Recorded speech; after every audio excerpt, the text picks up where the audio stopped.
سلام دوباره به همتون، خیلی خوش اومدین به یک ویدیوی دیگه از لغات آیلتس، از این کتابی که این گوشه براتون نوشتم اسمشو برونزه و تو هر درسش یا هر ویدیویی که ما درست میکنیم 20 تا کلمه جدید یاد میگیریم. حالا اینجا کانتکستمون ترانسپورت، حمل و نقل.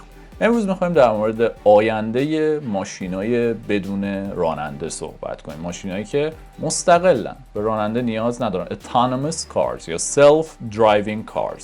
اگه آماده این بریم شروع کنیم، فقط قبلش یک لایکی به ویدیو بزنید تا یوتیوب با ملایمت بیشتری با ویدیوهای آموزشی برخورد کنه. اوکی؟ بریم شروع کنیم بچه‌ها. Let's go. اوکی. بریم با پاراگراف اول شروع کنیم. میگه self driving cars also called autonomous or driverless cars are cars that operate without human control. خب اینجا قشنگ autonomous رو تعریف کرد. ببین ماشینای سلف درایوینگ یا خودران که بهشون autonomous یا driverless cars هم میگن. اینجا فهمیدیم که autonomous یعنی چی؟ یعنی آفرین مستقل، بدون نیاز به کنترل خارجی. independent میشه autonomous. کتاب گفته operating independently without outside control. بدون اینکه کنترل خارجی روش باشه میتونه خودش مستقل فعالیت کنه، کار کنه. اینجا برای ماشین یعنی بدون راننده کنترلش میکنه دیگه. این autonomous باشه یعنی راننده ای نمیخواد که کنترلش کنه. ما مثلا autonomous state داریم، استان، ایالت، یه جایی که خودمختار کارش رو انجام بده، آپریت کنه، بهش میگن autonomous. اوکی. خب این ماشینا چجوری هن؟ میگه these cars use lasers, radar and or cameras in connection with computer software to navigate and operate the vehicle. میگه اینا از لیزر و رادار و دوربین استفاده میکنن که به یک نرم افزار کامپیوتری وصله یا باش ارتباط داره که نویگیت کنه، مکانیابی کنه و وسیله نقلیه که همون vehicle باشه، means of transportation، وسیله برای حمل و نقل، مثل ماشین بهش میگیم vehicle. این آپریت کنه با استفاده از این لیزر و ریدار و اینها که این autonomous cars ها دارن. ماشین میتونه آپریت کنه یعنی فعالیت، شروع به کار کنه در واقع. working. There are several levels of self-driving car. یه چند تا لول داره ماشین خودران. یه لول صفر داریم یعنی خودرانیش صفره، آدم کنترلش میکنه. A level 0 car, the lowest level, is the type of car we have long been accustomed to. یه ماشینیه که مدت زیادی بهش عادت کردیم و داریم ازش استفاده میکنیم. We have been accustomed to. بهش عادت کردیم.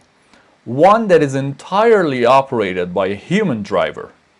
یه دونه یعنی یه ماشینی که خودرویی که وسیله نقلیه‌ای که vehicle کاملا توسط راننده انسان آپریت میشه. اوکی؟ یعنی به کار گرفته میشه، رونده میشه. اینجا حالا لول 5 چیه؟ لول 5 لول آخرشه که کاملا خودمختار عمل میکنه، خودش بدون نیاز به راننده عمل میکنه. A level 5 car, the highest level, would be a car that operates without any human control at all. Such a car would not even need to include a steering wheel.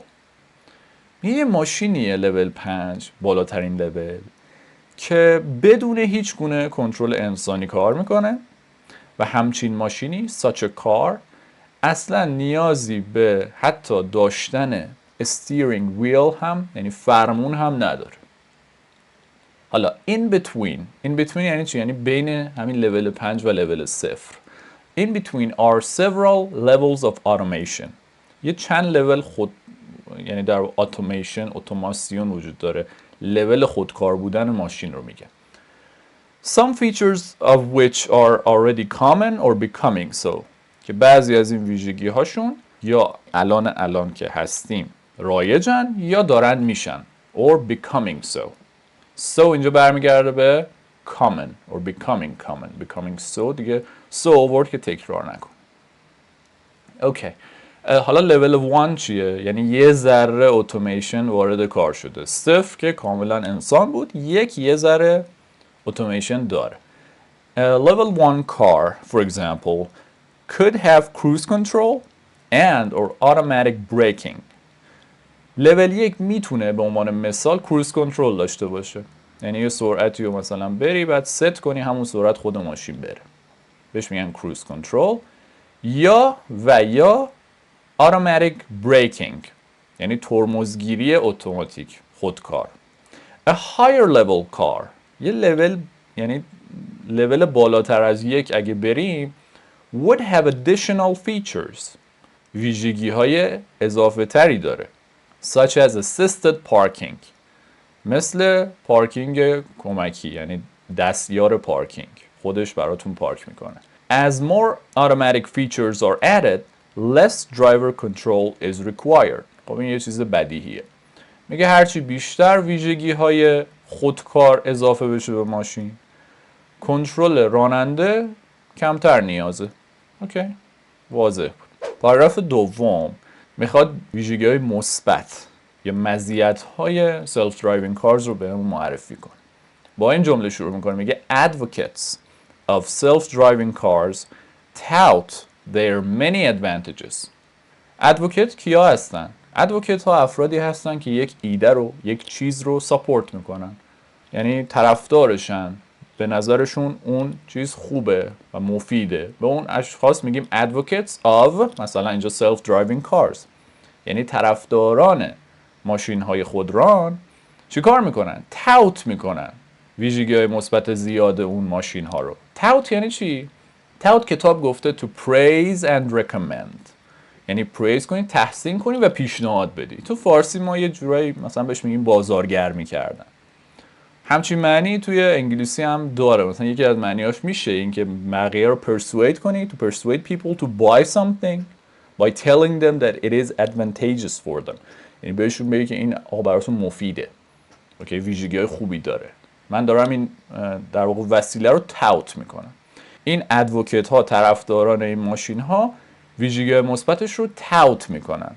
ویژگی‌های مثبت رو میخواد معرفی کنه. اول مهمترینش رو میگه. اینجوری شروع میکنه، میگه at the top of the list، یعنی بالای لیست اینه. means it is the most important advantage. منظورش اینه که این مهمترین مزیته. میگه at the top of the list. جالبه. is safety، امنیت. خب وقتی ما مثلا فرض کنید یه رایتینگه، وقتی یه ادعایی میکنیم باید ساپورتش هم بکنیم و قانع کننده باشه.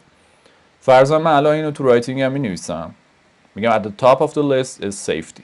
حالا باید دلیل بیارم چرا منظورم اینه که امنیت مهمترین ویژگی این هاست. دلیلش رو این جلوتر می نویسه، میگه over 90% of traffic accidents are caused by human error, a problem that self-driving cars eliminate. بیش از 90% تصادف‌های ترافیکی مسببشون کیاست؟ اشتباه انسانی. مسببشون اشتباه انسانیه. خب منطقیه. پس حالا فهمیدیم چرا اینو گفته مهمترین ویژگی، به خاطر اینکه بالای 90% تصادف‌ها به خاطر اشتباه انسانیه. این سلف درایوینگ کارها چیکار کردن؟ A problem that self-driving cars eliminate. مشکلی که ماشین‌های خودران eliminateش کردن یا میکنن. یعنی چی؟ باریکلا، یعنی remove میکنن. مشکل رو از بین میبرن. eliminate یعنی از بین بردن. remove کردن، پاک کردن. Unlike human drivers, self-driving cars are not easily distracted, do not fall asleep at the wheel, and do not drive at unsafe speeds. باز داره ویژگی‌های خوبش رو میگه که حالا امنیت رو میبره بالا. برخلاف unlike راننده های انسان، این ماشین‌های خودران easily distracted نمیشن، با آسونی حواسشون پرت نمیشه، پشت فرمون خوابشون نمیبره، do not fall asleep، و توی سرعت‌های غیر امن unsafe یعنی سرعت‌های بالا رانندگی نمی‌کنن. پس این هم داره سیفتی رو همچنان ساپورت میکنه. بچه‌ها میبینی چقدر سیفتی رو ساپورت کرد؟ چون گفت مهمترینه و باید قشنگ قانع کنه خواننده رو. اوکی، دوباره میگه in addition these cars use sensors and software to observe traffic and weather conditions constantly and to adjust their driving accordingly. این ماشینا چی دارن؟ سنسور دارن. از سنسورها استفاده میکنن. use sensors. سنسور یعنی حسگر و نرم افزار که ترافیک رو observe کنن، مشاهده کنن، بررسیش کنن و شرایط آب و هوایی رو constantly یعنی always، همیشه، without change، تغییر نمیکنه این وضعیت. به این شرایط میگیم constantly، continually، مدام اینا رو چک میکنن، ترافیک رو، شرایط آب و هوایی رو، و از این سنسورها استفاده میکنن and to adjust their driving accordingly. adjust کردن، اینجا میگه رانندگیشون رو adjust میکنن. adjust کردن یعنی یه خورده، کتاب گفته to change slightly، یه خورده تغییر بدی، ولی معنی تنظیم میده. تنظیم تا حدی که به یه شرایطی بخوری و به یه شرایطی فیت باشی. اوکی؟ اینجا خب شرایط آب و هوایی و ترافیک هست و اینها با سنسور چک میشه to adjust their driving، تا رانندگیشون تنظیم بشه طبق اون شرایط. حالا طبق اون شرایط رو اومده یه قیدم اینجا گذاشته accordingly. خیلی جالب. پس این adjust to accordingly یه خورده معنای شبیه هم دارن. این تغییر رو داره بیان میکنه که تغییر بده رانندگی رو accordingly to match a particular situation. accordingly بچه ها میشه matching a particular situation، طبق اون شرایط آب و هوا اینا تغییر بده، تنظیم کنه رانندگی رو. Thus بنابراین more self-driving cars on the road means fewer collisions. شما حدس بزنید این چیه؟ میگه بنابراین هرچی ماشینای خودران بیشتر باشن تو جاده، معنیش چیه؟ fewer collisions، تصادف‌های کمتر. collision بچه یعنی تصادف، انگار اصفهانی گفتم، یعنی تصادف. فعلش میشه collide، to collide with، تصادف کردن، برخورد کردن. باز میخواد advantage بگه. An added advantage is that self-driving cars can lead to lower car insurance and healthcare costs. اوکی، تصادف‌ها رو میارن پایین و خیلی خوبن، باعث میشه مردم بیمارستان کمتر برن از خاطر همین تصادفایی که میشه. و میگه خب یک ادوانتجی که اضافه میکنه به این قضیه اینه که این ماشینا can lead to یعنی باعث بشن هزینه بیمه کمتر insurance costs و هزینه سلامتی یا درمانی کمتر healthcare costs. اینو can lead to lower costs. اوکی؟ پاراگراف سوم باز میخواد یه ویژگی‌های خوبش رو بگه. میگه self-driving cars are also convenient for commuters. بچه کمیوت کردن یعنی مرتب، افرادی که مرتب حالا از خونه میرن سر کار، میرن مدرسه، دانشگاه، مغازه مثلا، ولی توی ویک دیز این کار رو انجام میدن، مدام این ادامه داره. نه اینکه یه بار بری یه جای برگردی بگی من کمیوت کردم، نه، باید مدام بری، مثلا تو طول هفته به جز آخر هفته ها بری اونجا، تو داری اینجا کمیوت میکنی. این افراد کمیوتر هستن، یا کمیوتر، فعلش میشه کمیوت، اسمش هم میشه کمیوت. میگه این ماشین های خودران همچنین کار رو برای کمیوت کردن راحت میکنن، برای این کمیوترها convenient هستن. Who wouldn't prefer to spend their morning drive to the office reading, talking on the phone, catching up on work, or even napping rather than steering a car through traffic congestion? میگه کی ترجیح نمیده که اون زمانی که صبح اون شخص به سمت محل کارش داره حالا رانندگی میکنه رو به خوندن، تلفن صحبت کردن، به کار برسی، catching up on work، یا حتی چرت زدن، به جای اینکه ماشینشو حالا فرمونو بگیره رانندگی کنه. کی این ترجیح رو نمیده؟ حالا آخرش میگه steering a car through traffic congestion. بچه congestion اون استیتیه که بلاک میشه، یه جا مسدود میشه، اینقدر شلوغ و پر میشه که مسدود میشه. حالا ما یک ترکیب خیلی خوب داریم میگیم traffic congestion، یعنی ازدحام ترافیک یا اون پری و مسدود بودن ترافیک، مثل همت تهران. اونجا traffic congestion رو ما هر روز تجربه میکنیم. Efficiency is another advantage. Efficiency بچه‌ها یعنی بازده.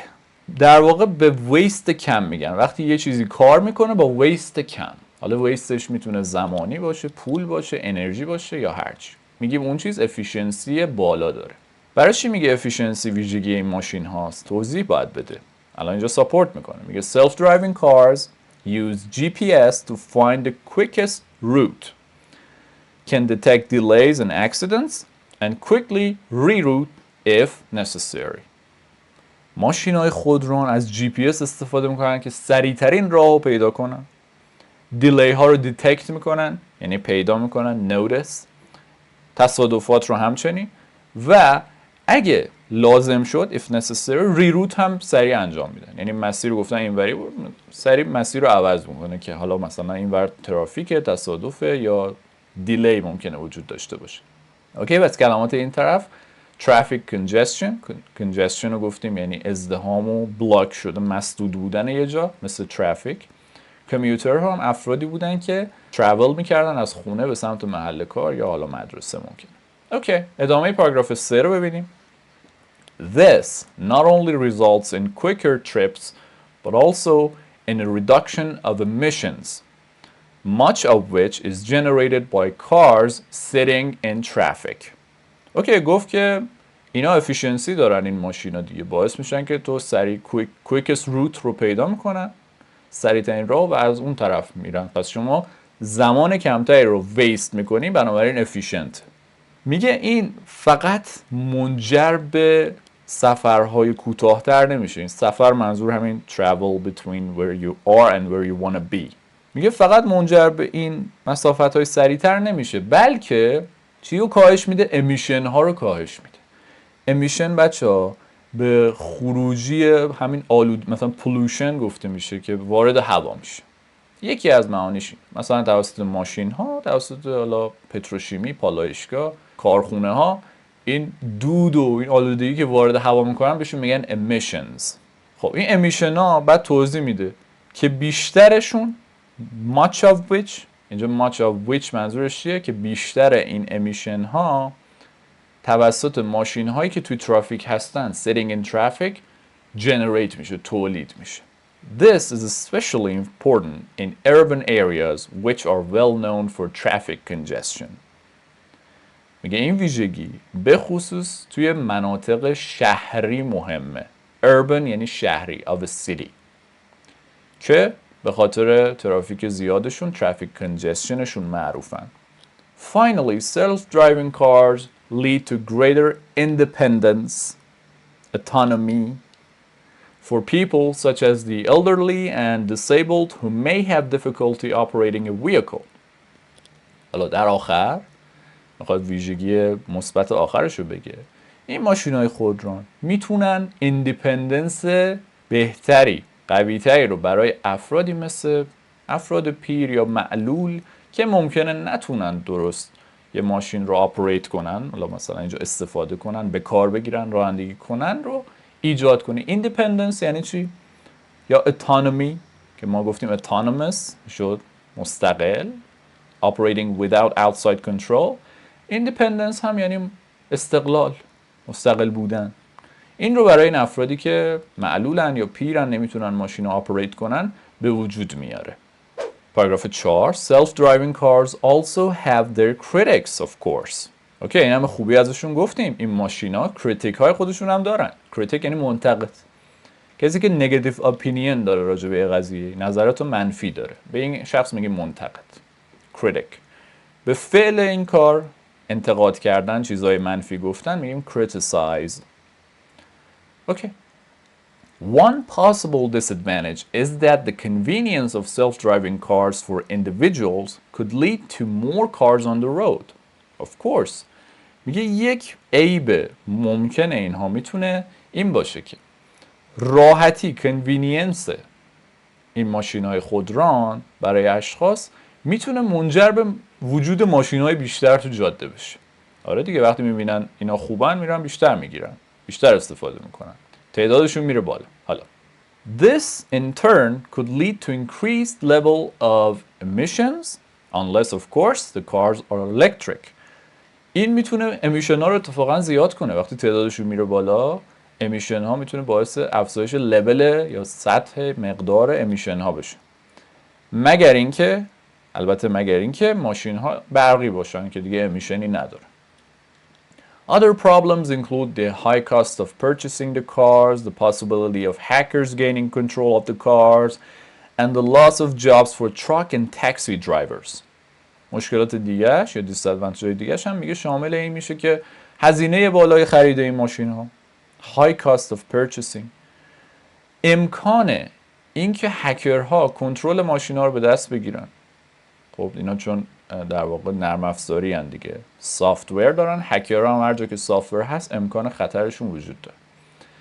و فقدان یا نبود شغل یا از بین رفتن شغل برای راننده تاکسی ها و راننده های تراک. اینا شغلشون رو از دست میدن. اوکی؟ ممکنه از دست بدن. Of course, technology also presents its own challenges.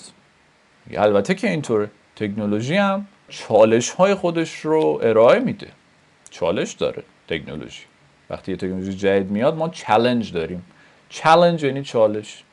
یک چیز سختی که باید overcome بشه، از پسش بر بیایم. Rain and snow can interfere with sensors on the car, blocking the ability to detect nearby activity and objects. ما سنسور داریم روی ماشینا دیگه که باید دیتکت کنن فعالیت ها و اشیای اطراف. این سنسورها وقتی بارون و برف بیاد میتونه کارکردشون رو اینترفیر کنه. میگه rain and snow can interfere with sensors on the car, blocking their ability. وقتی یه چیزی اینترفیر میکنه با چیزی یعنی prevent میکنه. prevent from happening or operating properly. نمیذاره درست کار کنه یا اصلا نمیذاره اتفاق بیفته. بارون و برف اینترفیر میکنه، جلوی این سنسورها رو میگیره، جلوی کارکرد operating properly شون رو میگیره، نمیذاره درست کار کنن. به این میگیم interfere. اوکی؟ و تواناییشون رو مسدود میکنه توی یافتن و پیدا کردن اکتیویتی و اشیای اطراف. مشکلات دیگه road signs and traffic signals would need to be upgraded to be easily readable by cars sensors. دقیقاً میگه این علائم جاده‌ای و سیگنال های ترافیکی باید آپگرید بشن.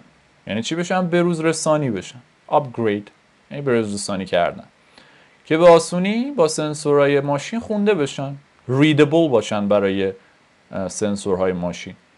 A fully autonomous car would need to have a human's ability to identify and predict the behavior of different objects in the road.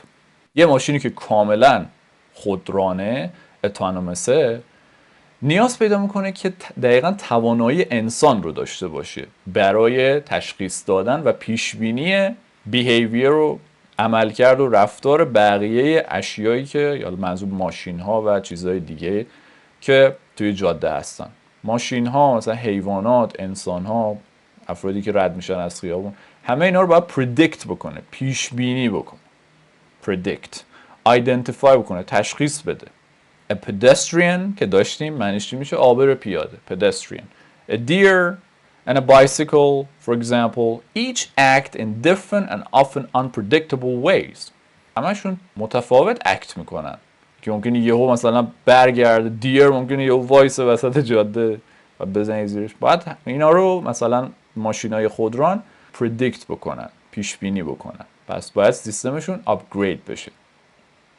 Engineers continue working to develop and improve the self-driving abilities of cars. میگه مهندسا دارن به کارشون ادامه میدن تا این ابیلیتی ها، تا توانمندی های ماشین ها رو دیولپ کنن، توسعه بدن، بهترش کنن. Meanwhile, various uses of these cars are being put to the test. در همین حین استفاده های مختلف این ماشین ها are being put to the test. To put something to the test means to examine it, to analyze it using different tests. وقتی یه چیزی رو put to the test میکنی or something is being put to the test یعنی داره آزمایش میشه، روش تستای مختلف انجام میدن. الان میگه این ماشینا دارن تست میشن که این استفاده هاشون بررسی بشه. Some see their future not so much for individual transportation as for other uses. میگه بعضیا استفادهشون رو خیلی فردی نمیدونن. یعنی برای حمل و نقل فردی این رو خیلی والا خوشبینانه نمیبینن. Robo-taxis, that is, fully automated taxis or ride-sharing services, are one possibility that could actually eliminate the need for individual ownership of cars. میگه این یک امکانیه که میتونه امکانش رو داره که eliminate بکنه، حذف بکنه، از بین ببره نیاز برای ماشین داشتن رو. ownership یعنی دارا بودن، مالک بودن ماشین رو. چی؟ همین روبوت تاکسی ها که تاکسی ها هستن که کاملا automated هستن. شما مثلا درخواست میدی، خودش میاد سوارت میکنه میبره اونجا، هم پیاده میشه و اون نیازه رو eliminate بکنه. to eliminate the need for something. Okay? Self-driving delivery trucks and self-driving vans and buses for public transportation are other areas where the technology could be applied. خب این کامیون های دلیوری خودران و همچنین ون های خودران و اتوبوس ها for public transportation اینا ایریا های دیگه هستن، یعنی فضاهای دیگه هستن که این تکنولوژی میتونه applied بشه، یعنی به کار گرفته بشه. to apply یعنی به کار گرفتن. یکی از معنی‌هاش البته. یکی از معنی‌های دیگه‌اش معنی درخواست رسمی دادن به یک دانشگاه، یک محل کار. اونو بذاریم کنار. apply یعنی به کار گرفتن برای یک هدف مشخص. میگیم apply.